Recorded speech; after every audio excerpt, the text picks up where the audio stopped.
સપના વિશે કહ્યું.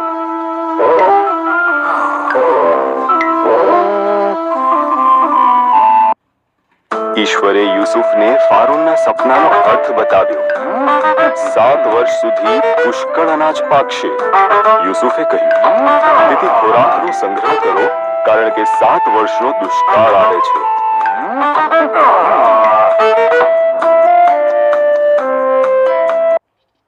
ફારૂન યુસુફના શાણપણથી પ્રભાવિત થયો, તેથી તેણે યુસુફને બધા જ ખોરાકનો સંગ્રહ કરવાનો હવાલો આપ્યો.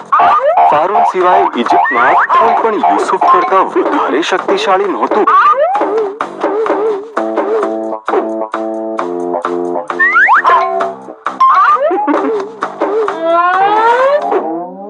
યુસુફના ભાઈઓ ઇજિપ્તમાં ખોરાક લેવા ગયા. તેઓ યુસુફ સમક્ષ નમ્યા, પણ તેને ઓળખી શક્યા નહીં.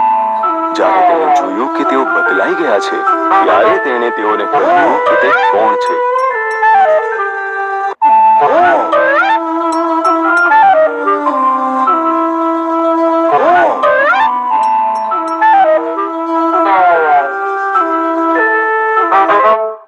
ભાઈઓ ગભરાઈ ગયા.